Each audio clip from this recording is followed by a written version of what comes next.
You look at the states of our roads in Rwanda, most are caves. So you will not even actually do more than 60 kilometers per hour to turn the corner.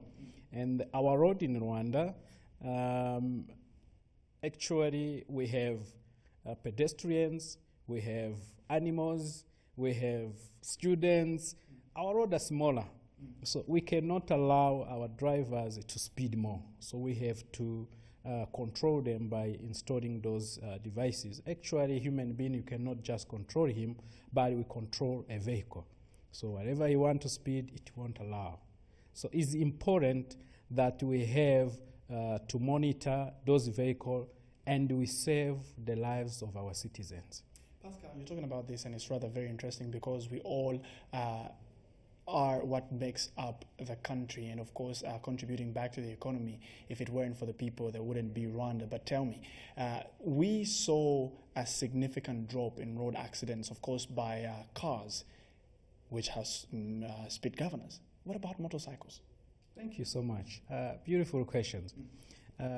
After we saw that it has reduced in a vehicle, but we remain with higher on the motorcycle. So it's where we developed another solutions, which is we just got a license last week from Rwanda. So we're going to provide also the same systems we provided in the vehicle. And also add to that one, we're going to provide a payment solution to the motorcycles. So which is like people were robbing a passenger or a passenger robbing a drivers. So we're going to be able maybe I can be referring to Uber and the Taxify, but our solutions is Pascal MOTO, which is also contributing to minimize the accidents that caused by the motorcycles. So how does it work? Do you like put it on the meter and stop it from running fast? How does it work? Just give me a look into this. It's a scientist way, but we can take it. It's a gadget. We put the gadget in a motorcycle. Once we see the guy is beyond the speed, we can be able to send a command and reduce his speed. From anywhere you are? From anywhere. You can use SMS, you can use web, even we can set up the basic setup. But sometimes these guys can go and manipulate a system. So we'll be able to monitor and reduce it from the command from our center or from SMSs. I understand you're data collectors, so tell me, have you seen actually cases of people manipulating the systems for the cars?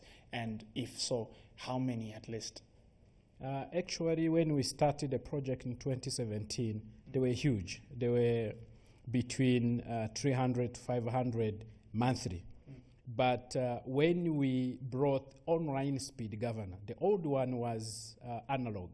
And then I developed another one called online speed governor, where the time he temper, we see at the same time. Okay. So, and it sends notifications to the traffic guys who's on the street, even to their command center. So from that time, 2018 dropped dramatically. Today, no one ever bothered to touch the speed governor.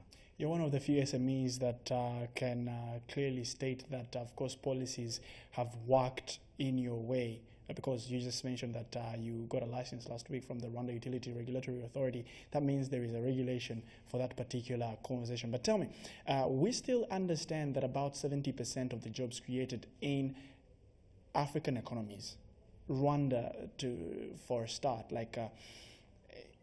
it's one of the biggest contributors, but also one that has had it hard to have smoother policies. What do you say to governments across? Not necessarily the Rwandan government, but still the Rwandan government as well. But let me say, even thank the government of Rwanda. An example in Rwanda, to get the license for your company, it takes 1 hour. And to get the license, when you fulfill all requirements that required to have extra licenses, it takes between a month and 2 months. But it can even be below once you fulfill all requirements. But you know, they have to test and make sure what you provided, it works.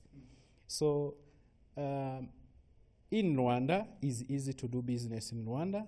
And to obtain licenses, doesn't matter you are bigger or smaller. Once you fulfill requirements, you get it. Like as we are SEMI, we are competing with all those bigger companies from international, but we became to fulfill the required to obtain that license. So is what even I'm encouraging all government across Africa to support the local made solutions are the ones works than the ones from across other continents. Why? Something may be worked in Europe, you know, is cold and no mountains. Now you come to Rwanda, we have hills. And it's warm. And it's warm. So you have to develop solutions for Africa. That's why Pascal Technology developed solutions according to requirements of our country. Rwanda is not the only one that has cases of road accidents and, of course, a high number of deaths because of that.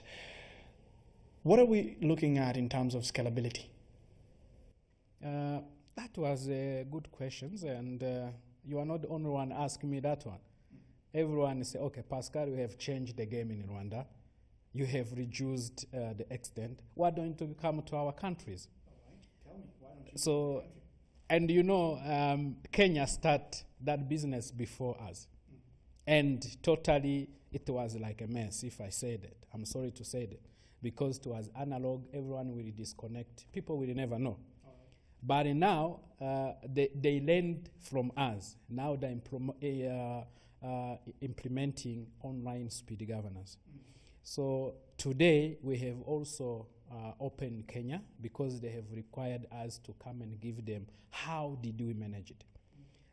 And from Kenya, we open also in Tanzania, which is we're still in negotiations with the government how that can be implemented.